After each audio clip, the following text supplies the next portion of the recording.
Hello everyone, welcome back. Please come rate, subscribe folks, come rate, subscribe, like the videos. Also share the videos. I want to thank you folks for watching, liking, and sharing my videos. You people are the absolute best. Listen, this time is here, all right? Football is on its way. Playoffs are here. People are scratching, fighting, just trying to survive and get to the Super Bowl. And I want to talk about it, all right? Again, all Jets fans, everybody knows, I usually cover 3 games during the season, but playoff time comes. The Jets are not in the playoffs, so I'm going to cover 2 games, going on throughout the playoffs, and then I'll cover some Jet talk at the end of that. So I know I had a lot of Jets fans in my inbox saying, hey, are you going to continue that Jet talk stuff at the end? Yes, I am throughout this playoff. So have no fear. We're going to cover some green, at the end after my 2 games. So that's going to continue. So listen, I know people want to hear about my divisional picks. I got those coming. But I need to talk about my wild card round recap. I need to talk about the picks that I made. I need to recap that and talk about how they turned out. So let's go ahead and get into my wild card round picks recap, okay? Listen, first game I covered from the wild card round, Titans at Patriots.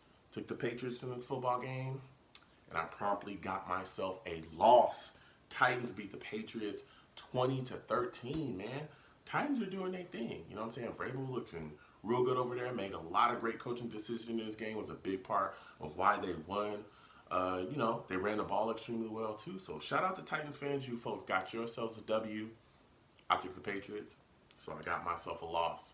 Next game I covered from the wild card round, Vikings at Saints. Took the Saints in this football game, and I got myself another loss. Vikings beat the Saints 26-20, man. This was a barn burner. They threw everything at each other during this game. Really, really hard fought game. But hey, shout out to Vikings fans. You folks got yourselves a W. I took the Saints, and I got myself a loss, man. Whew, that was a tough week, I'm ready to put that behind me, so I'm ready to move on, okay? Get out of here. That week is over. It is past. It is said. It is done. It is time to move on to the divisional round picks. I want to talk about these games we got coming up. I want to share my picks with you folks for this round. So let's go ahead and get into my divisional round picks, all right? First game I want to cover from the divisional round of the playoffs, Texans at Chiefs. Man, listen. It's going to be a hot one right here. I'm going to start with the Texas side of the football first. And the first thing I think about when I look at the Texans coming into this football game is you cannot come into this game lethargic like you did against the Bills. You cannot do that. You must start fast.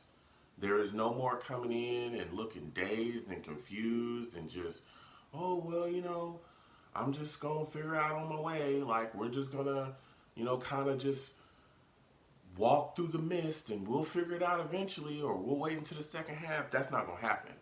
Because if you come in dazed and confused against the Chiefs, they're going to put up 30 on you before the half, and you're going to come out in a lot of trouble because they're going to blow you out, okay? You must start fast offensively. And a big key to that is getting Watson and his production going. You've got to figure out what you're doing at this running back position. Hyde, Duke Johnson, figure out what you're doing there. I like Duke Johnson a lot. I know Carlos Hyde is a solid back, but Duke Johnson really gives you, a little bit more versatility. He can run the ball. He can also catch the ball coming out the backfield, which could be big, especially against this Chief defense. Dude, start running, getting things going early, some easy throws, quick slant. Get Hopkins involved a little bit earlier. Will Fuller looks like he's going to be back. He's questionable right now, but it's looking like he's going to be back. If he is, that's immediate explosion right there added to the offense. You got to get him involved early. And this is going to be a big game for him coming back, too, because he could really be the key to getting that spark started with this Texans offense early. The Texans got to start fast. That's my big thing for them. They can't come out and just look sleepy like they did. Going to the Chiefs side of the ball, and the first thing I'm thinking is, hey, you got to protect Mahomes. You got to, okay? Watt and Clowney, those boys have come alive, especially Watt. He made some big plays, in the game against the Bills that kind of drove the team, gave it some spark, really brought some life to the Texans, and they fed off that energy along with the crowd and really turned things around in that game, and got back into it.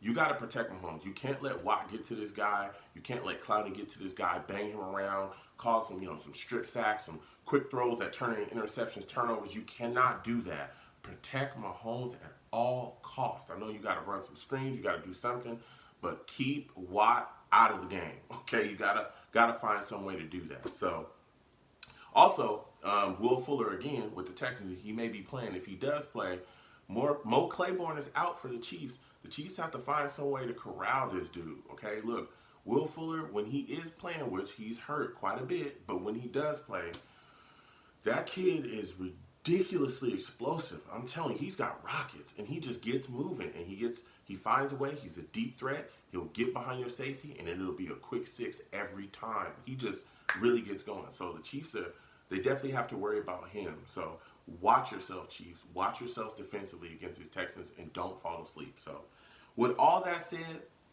I am taking the Chiefs to win this football game 35-33. I think it's a really close, kind of high-scoring game, but I am taking the Chiefs to take it at the end 35-33. Next game I want to cover from the divisional round of the playoffs, Seahawks at Packers. Woo! We'll start with the Seahawks side of the football first. First thing I'm looking at is, man, you guys got to find some way to run this football. I know Carson's out. I know Penny's out. You guys got Marshawn Lynch back. I know you got Turbin back there. You got this Homer as well. Travis Homer, I believe is his name. Russell Wilson right now is really kind of the guy that's kind of spearheading the rushing game there. Like, he's just getting out of the pocket and finding a way to move and extend the change. You got to find some way to run the football against this Packers defense. You know, keep them off balance. They got guys that can rush the passer, okay? The Smith brothers, they don't play no games, and they will get after it. You're playing them at home. It's going to be cold. It's going to be a long day. You got to be able to run the ball, and you just can't, try to have these design runs for Wilson all day, man. You got to do something else. This guy's really handling load and doing it all. And another thing that I think that can really help them offensively, and this dude has really shown up and shown out damn near all season, is continuing to get in the ball in the hands of DK Metcalf. Man, this dude is ridiculous. It makes you wonder how he slid, down in the draft to where he did. I mean, he's big, he's physical, he's fast. I mean, he's got solid hands. The dude catches the football and really can get go. So DK can really, again, be a big part of them, getting rid of the Packers and moving on after this football game. Get the ball in his hands, especially with a lot of the deep shots that they can take with him. If the Packers don't figure out some way to effectively cover him, it could be a long day for that secondary, because DK has made a lot of big plays. You look at the Packers side of the football, man, let me tell you, Seahawks, they down some linemen, okay? Ayupati doesn't look like he's going to play. Dwayne Brown don't look like he's going to play either. Pin your ears back, Preston Smith. Pin your ears back, Zardarius Smith.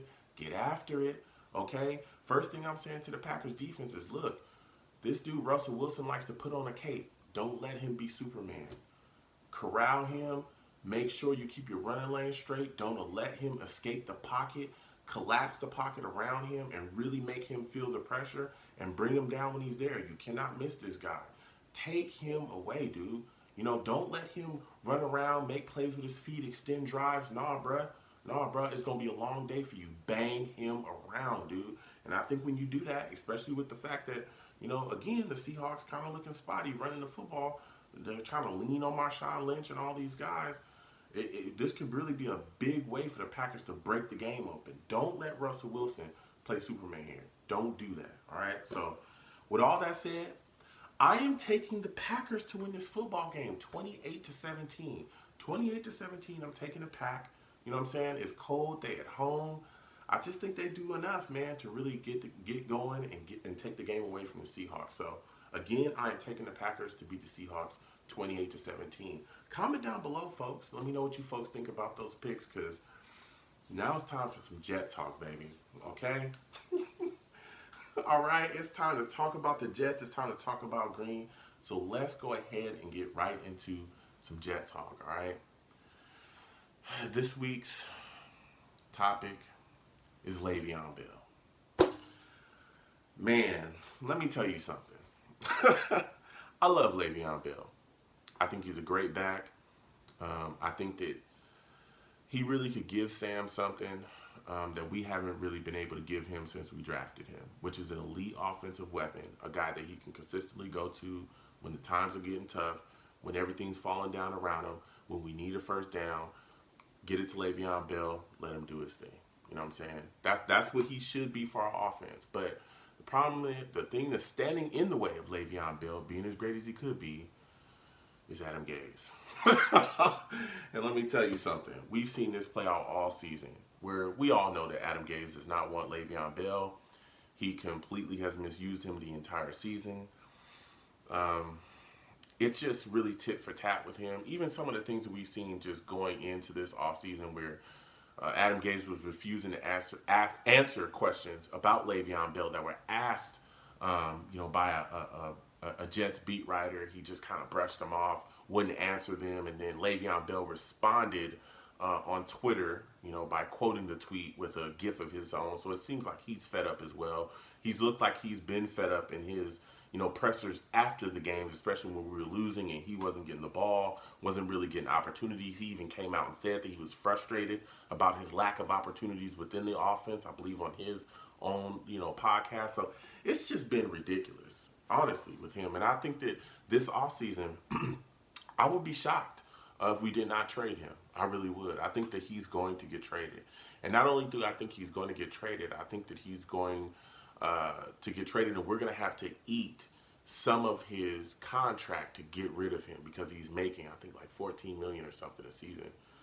So it's going to be tough, man. It really, really is. I think that Le'Veon Bell could really be a big weapon and a big piece for us, but Adam Gase is just not going to let that happen. I think we move on from him, and I think it's going to really hurt Sam. I really, really do, because Le'Veon Bell is exactly what you would want to have if you have a young quarterback that's still trying to, ascend and take that next step, because he's that type of elite weapon that quarterback can lean on.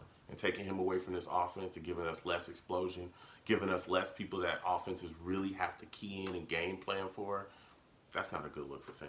That's really not a good look at all. But again, I don't expect him to be back next season. I do think that they're going to move him.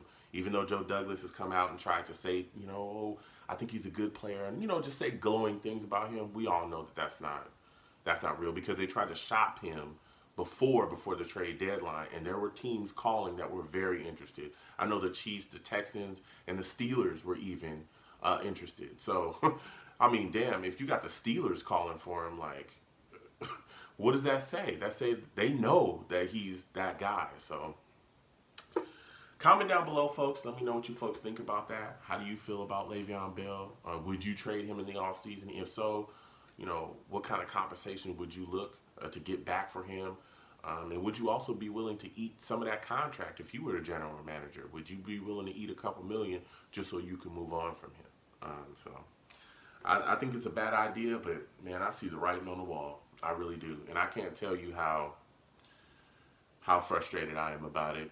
I'm frustrated about a lot of stuff with this team, but that is definitely, along the top of my list of why I'm so frustrated with what's going on here. So, but with that said, please comment, rate, subscribe, folks. Comment, rate, subscribe, like the videos. Also share the videos. I want to thank everyone that does watch, like, and share my videos. You folks are the absolute best. Listen, football's here. It's playoff time. The Jets are not in, but guess what? Sit down with your families and enjoy yourselves, okay? Have a good time. Get your favorite food, nachos, pizza, whatever it is. Get your favorite beverage, juice, water, a little soda, something like that. And just sit down with your families and enjoy your times, all right? You folks have a good one. Peace.